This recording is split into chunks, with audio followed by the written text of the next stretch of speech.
राधे राधे, जय श्री कृष्ण। आज हम पुरुषोत्तम मास का आगे का एकादश अध्याय का महत्व सुनते हैं। नारद जी बोले, हैं मुनियों, उस कन्या ने बड़ी कठोर तपस्या प्रारंभ कर दी जिसे मुनि लोग भी करने में कठिनता अनुभव करते थे। श्री नारायण बोले, उस कल्याणी ने बड़ी कठिनाई से होने वाला तप प्रारंभ किया तथा पंचमुखी संत शिव का ध्यान करने लगी। गर्मी में प्रचंड धूप में अग्नि के बीच में बैठकर और हेमंत तथा शीत ऋतु में ठंडे जल में बैठकर वह तपस्या करती थी। उसका मुख जल में कमल के समान तथा सिर के बाल फैलकर शेर वाली मंजरी से घिरे हुए जल में शोभायमान लगते थे। वह बाला वर्षा ऋतु में खुले मैदान में वर्षा के जल को अपने शरीर पर लेती थी। भोजन के स्थान पर दोनों समय वह कोमलांगी केवल धुआं पी कर रह जाती थी। देवता जिसे कठिन समझते एवं ऋषिगण जिसकी प्रशंसा करते थे, ऐसे तप क्रम में उसे 9000 वर्ष बीत गए। तब पार्वती पति भगवान शिव उसकी तपस्या से प्रसन्न हुए और उसे वहां आकर दर्शन दिए। शिव जी ने दर्शन कर वह बाला शीघ्र ही खड़ी हो गई और तपस्या तथा प्रसन्नता के कारण कृष्ण देह भी हृष्ट पुष्ट दिखने लगी। उस बाला ने सिर झुकाकर भगवान शिव जी को प्रणाम किया, संसार पूज्य भगवान शिव का मानसिक पूजन किया तथा भक्ति पूर्वक इस प्रकार स्तुति करने लगी। हे पार्वती नाथ, आपको नमस्कार। हे प्रभु, जो आपकी शरण में आश्रय लेता है वह घोर संसार समुद्र में डूबा हुआ भी तथा प्रत्येक अंग से तापित एवं पीड़ित भी हो और काल रूपी सर्प की भयानक दृष्टताओं के द्वारा पीड़ित भी हो तब भी शरीर दुख से छूट जाता है। आपको नमस्कार है। इस प्रकार मन और वाणी से उस तपस्विनी ने महादेव जी की प्रार्थना की। उसकी प्रार्थना को सुनकर तथा उग्र तप से प्रसन्न हुए भगवान शिव जी बोले, हे भद्रे तपस्विनी, तुम दुखी मत हो। जो भी तुम्हारी मनोकामना हो वह हमसे मांग लो, मैं तुमसे प्रसन्न हूँ। हे राजन, इसको सुनकर वह कुमारी आनंद में डूब गई और सदाशिव से बोली, हे दीनानाथ, आप अगर प्रसन्न हैं तो मुझे पति दे, मुझे पति मिले, मुझे पति दीजिए, मुझे पति की कामना, पति दीजिए। तब उस बाला से शिव जी बोले कि हे मुनि कन्या, तुमने मेरे सामने अपने मुख से 5 बार पति शब्द कहा है, इसलिए तेरे 5 पति होंगे और वे सूरवीर, धर्मों के ज्ञाता, साधु एवं सन्यासियों के समान रहने वाले, सत्यवादी, पराक्रमी, यज्ञकर्ता गुणों के कारण प्रसिद्ध, इंद्रियों को वश में रखने वाले राजा होंगे। श्री कृष्ण बोले। श्री शिव जी का यह अप्रिय वचन सुनकर वह बाला झुककर कातर स्वर में बोली, हे सदाशिव, गिरिजाकांत, संसार में इस प्रकार मेरा उपहास न कराइए, क्योंकि प्रत्येक स्त्री के एक ही पति होता है। 5 पतियों वाली एक स्त्री कहीं न तो देखिए न ही सुनिए। एक कृपा निधे, आपके सामने इस प्रकार कहना योग्य तो नहीं है, इससे क्षमा चाहती हूँ प्रभु, मैं आपकी शरण में हूँ। इसे सुनकर भगवान शंकर कहने लगे, हे भीरू, तुम डरो नहीं। आगे के जन्म में तपस्या के बल से तुम माँ के गर्भ द्वारा उत्पन्न नहीं होगी। उसी जन्म में तुझे ये 5 पति प्राप्त होंगे। उन पतियों के साथ अनेक सुख भोग कर तुम परम पद को प्राप्त होगी। शिव जी ने आगे कहा, हे पुत्री, पुरुषोत्तम मास भगवान का प्यारा महीना, तूने उसका नियम पालन नहीं किया। श्री कृष्ण भगवान ने अपना ऐश्वर्य प्रदान करके इसे अपना बनाया है। ब्रह्मादि देवता, नारद तथा मैं जिसकी आज्ञा पालन करते हैं, उनकी आज्ञा भला कौन टाल सकता है। मूढ़े, तूने संसार पूजे इस मास का व्रत पालन नहीं किया। हे ब्राह्मण पुत्री, इसी कारण तेरे 5 पति होंगे। इस प्रकार कहते हुए भगवान शिव तो अंतर्ध्यान हो गए और वह बाला झुंड से बिछुड़ी हिरणी के समान चकित रह गई। यह पुरुषोत्तम मास का 11वां अध्याय समाप्त हुआ है, जो आपने और मैंने सुना। अब 12 अध्याय सुनते हैं। देव ऋषि नारद ने भगवान नारायण से पूछा कि हे प्रभु, जब भगवान शिव जी चले गए तो शोकाग्रस्त उस बाला ने क्या किया। श्री नारायण जी ने कहा, हे नारद, यही प्रश्न पांडु पुत्र युधिष्ठिर ने भगवान श्री कृष्ण से पूछा था। भगवान श्री कृष्ण ने युधिष्ठिर को जो उत्तर दिया वही मैं तुमसे कहता हूँ, ध्यान पूर्वक सुनो। श्री कृष्ण जी बोले, हे राजन, शिव जी के जाते उस बाला का तेज नष्ट हो गया, इससे वह बहुत डर गई। उसकी ऊंची ऊंची श्वास चलने लगी और आंखों से आंसू गिरने लगे। उस तपस्विनी बालिका के हृदय में अग्नि सी जलने लगी तथा अंग प्रत्यंग में धड़कन सी होने लगी। अग्नि के जले पत्तों वाली बेल के समान झुलस गई थी। इस प्रकार कष्ट सहते सहते उसकी मृत्यु हो गई। सर्प जिस प्रकार बिल से निकलते चूहे को पकड़कर निगल जाता, उसी प्रकार उस तपस्विनी बाला को बलवान काल ने अपने वश में कर लिया। उसी समय धार्मिक राजा द्रुपद यज्ञ की बहुत सी सामग्री एकत्रित कर यज्ञ कर रहे थे कि उनके जलते हुए यज्ञ कुंड से वही बाला सोने की कांति वाली सुंदरी के रूप में प्रकट हुई और द्रौपदी नाम से विख्यात हुई। इस द्रुपद कन्या को मत्स्य भेद करके स्वयंवर में अनेक राजाओं और भीष्म कर्णादिकों को निस्तेज करके अर्जुन ने प्राप्त किया। कानों में सूल के समान लगने वाले क्रूर वचन कहते हुए दुष्ट दुशासन ने जिसे चुटिया पकड़ खींचा था, हे राजन, उस समय मैंने इसकी ओर ध्यान नहीं दिया क्योंकि इसने पुरुषोत्तम मास की अवहेलना की थी। किंतु जब उसने प्रेम से मुझे बारंबार पुकारा तो हे गोविंद, हे गोपीजन तो को आनंद देने वाले, हे दीन बंधु, दया के समुद्र, मैं इस दुष्ट दुशासन के हाथ में पड़ गई हूँ। हे प्रभु, क्या आपको यह नहीं मालूम है? श्री कृष्ण बोले, इस प्रकार कष्ट में पड़कर द्रौपदी ने मेरी शरण ली। मैं चाहे उसे भूल चुका था। तब उसकी प्रार्थना सुनकर शीघ्र गरुड़ पर सवार होकर उस स्थान पर आया, उसे वस्त्रों से परिपूर्ण कर लज्जित होने से बचा लिया। इतना होने पर भी पुरुषोत्तम मास के अवहेलनावश मैं उसकी तरफ से उदासीन रहता था, क्योंकि पुरुषोत्तम मास के विरोधी को मैं गिरा देता हूँ। इसलिए अब आगामी पुरुषोत्तम मास की तुम सेवा करो। 14 वर्ष पूरा होने पर तुम्हारा कल्याण होगा। भगवान श्री कृष्ण ने पांडवों को धीरज बंधाते हुए आगे कहा कि हे पांडुपुत्र, इस द्रौपदी के बाल जिन्होंने खींचे देखे, मैं उन दुष्टों की स्त्रियों को कैसे इन करूंगा। तुम दुर्योधन आदि पापी राजाओं को यमपुर भेजकर शत्रुओं को दंड देकर स्वयं राजा होंगे। जो मेरे प्यारे भक्तों को दुख देते हैं वह नित्य ही मुझे दुख देते हैं। मैं उस दुष्ट की ओर देखना भी नहीं, उसे यमराज दंड देते हैं।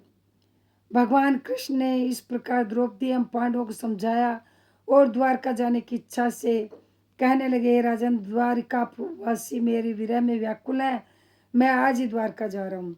श्री नारायण बोले, भगवान कृष्ण को इस प्रकार कहकर चलने को उद्धत देख गदगद हो पांडव बोले, हे जनार्दन, आप हमारे जीवन दाता है, आप हमारी रक्षा करें। हे जगतपते, हमें कभी भुला न देना, हमारे चित्त रूपी भ्रमरों को अपने चरण कमलों में स्थान दो, वही हमारा जीवन है, आप ही हमारे आश्रय है। पांडुपुत्रों के सामने भगवान श्री कृष्ण प्रेम से भरे हुए धीरे धीरे चलकर रथ में बैठ गए। पांडव कुछ दूर उनके पीछे चले, जिन्हें श्री कृष्ण ने कुछ दूर जाने पर लौटा दिया। आप द्वारका चले गए। श्री नारायण बोले, श्री कृष्ण के द्वारका चले जाने पर राजा युधिष्ठिर तपस्या करते हुए तीर्थों में विचरण करने लगे। श्री भगवान के प्रिय पुरुषोत्तम मास में मन लगाकर भगवान श्री कृष्ण के वचनों को याद करके अपने भाइयों तथा द्रौपदी से धर्मराज युधिष्ठिर ने कहा कि पुरुषोत्तम मास की कैला कहानी को जो सुनी ही है, पुरुषोत्तम की पूजा के बिना कैसे सुख प्राप्त हो सका। जिस प्राणी ने पुरुषोत्तम पूजन किया वही धन्य है तथा श्रेष्ठ पूज्य है। इस प्रकार पांडवों ने सब तीर्थों में घूमते हुए पुरुषोत्तम मास आने पर उसका व्रत नियम पालन किया। अंत में भगवान श्री कृष्ण की कृपा से 14 वर्ष पूर्ण होने पर उन्होंने निष्कंटक राज्य प्राप्त किया। इससे पहले कि सूर्यवंशी राजा दृढ़धनवा पुरुषोत्तम मास के व्रत के प्रभाव से बड़ी सुख समृद्धि, पुत्र पौत्र आदि का पूर्ण सुख तथा अनेकों भोग भोग कर बड़े बड़े योगियों को दुर्लभ भगवान के लोक को प्राप्त हुआ। हे मुने, इस मास का महात्म करोड़ों कल्प बीतने पर भी मुझ में कहने की समर्थ नहीं है। यह पुरुषोत्तम मास का 12वां अध्याय समाप्त हुआ। अब हम आगे का 13 अध्याय का महात्म सुनते हैं। नैमिषारण्य तीर्थ में उपस्थित ऋषि मुनियों ने पूछा, हे सुत जी, कृपया हमें यह बताइए कि राजा दृढ़धनवा ने पुरुषोत्तम मास के स्नान, व्रत और पूजा से क्या प्राप्त किया। उन्हें विशाल राज्य, पतिव्रता स्त्री, पुत्रादि, अनंत सुख एवं योगीजन, दुर्लभ भगवान का लोक कैसे मिला। सूत जी बोले, हे ऋषियों, श्री नारायण ने भी नारद जी को यह इतिहास पहले कहा था, वही मैं तुम्हें सुनाता हूँ। हे मुनियो, यह पाप नाशक तथा गुरुमुख से जैसे मैंने सुनी थी, वही दृढ़धनवा राजा की कथा तुमको सुनाता हूँ। श्री नारायण बोले, हे नारद, राजा दृढ़धनवा की गंगा जी के समान पवित्र पुरानी कथा तुम सुनो। चित्रधर्मा राजा ने बड़े तेजस्वी, सत्यवादी, धार्मिक, सर्वगुण संपन्न पुत्र राजा दृढ़ धनवा हुआ। उन्होंने चारों वेद बड़ी प्रसन्नता एवं चतुरता के साथ पढ़े। जिस प्रकार भूली बात दोहराने पर भी याद हो जाती है, उसी प्रकार गुरुजी से यह बार बार सुनने मात्र से आपने सभी वेद याद कर लिए। विद्या अध्ययन करने के उपरांत गुरुजी को दक्षिणा देकर आज्ञा प्राप्त कर अपने पिता के नगर में आए। नगरवासियों को आनंदित करते हुए अपने महल में पहुंचकर पिताजी को प्रसन्न किया। तब राजा ने विचारा किया, मुझे बाकी बचे समय में प्रसन्न मुख, दो भुजा वाले मुरलीधर भगवान श्री कृष्ण की आराधना करनी चाहिए। इसलिए मुझे वन में जाकर श्री हरि भगवान की आराधना करनी चाहिए। घर, धन, स्त्री, पुत्र आदि के प्रेम पास को काटना चाहिए। ऐसा दृढ़ निश्चय करके अपने योग्य पुत्र दृढ़ धनवा पर राज्य भार छोड़कर राजा ने मन में श्री कृष्ण का ध्यान करते हुए तपस्या प्रारंभ की तथा राजा चित्रधर्मा तपस्या करते बैकुंठ को प्राप्त हुए। राजा दृढ़ धनवा ने पिता के बैकुंठवास के समाचार को सुना। पितृभक्त महाराज दृढ़ धनवा ने हर्ष एवं शोक में विद्वानों के कथानुसार पिता का क्रियाक्रम किए पवित्र नगर पुष्कर राव वर्तक में नीति शास्त्र में निपुण राजा राज्य करने लगा। उसकी सुंदर स्वभाव वाली विदर्भ देश के राजा की पुत्री गुण सुंदरी नाम की धर्म पत्नी थी। उसने 4 सुंदर चतुर पुत्र उत्पन्न किए तथा चारुमती नाम की एक कन्या को जन्म दिया। उसके चारों पुत्र माननीय सूरवीर थे। उनके नाम चित्रवाक, चित्रवाह, मणिमान, चित्रकुंडल थे।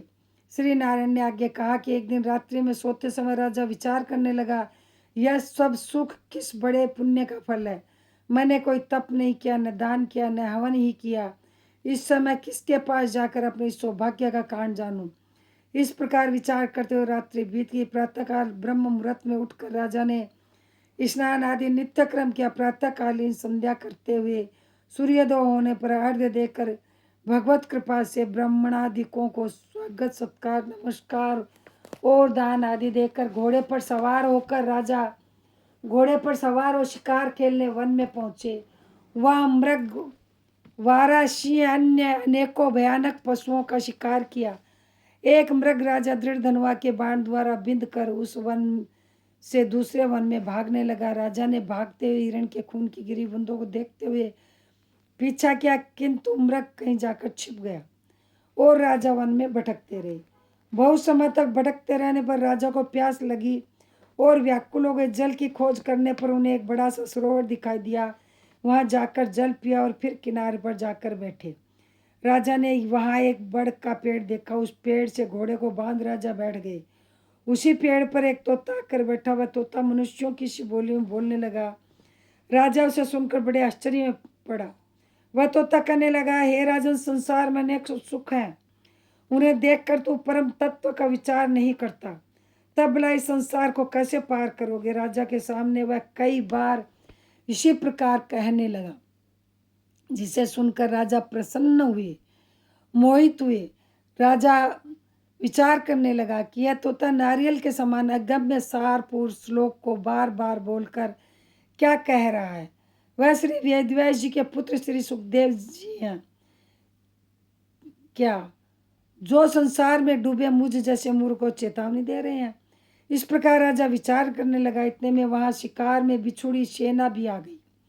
तोता राजा को ज्ञान का ये उपदेश देकर उड़ गया। राजा भी तोते के वचनों को याद करते हुए अपने नगर आ गया। महल में आकर चिंता में डूबे राजा ने खाना पीना छोड़, सोना सब छोड़ दिया।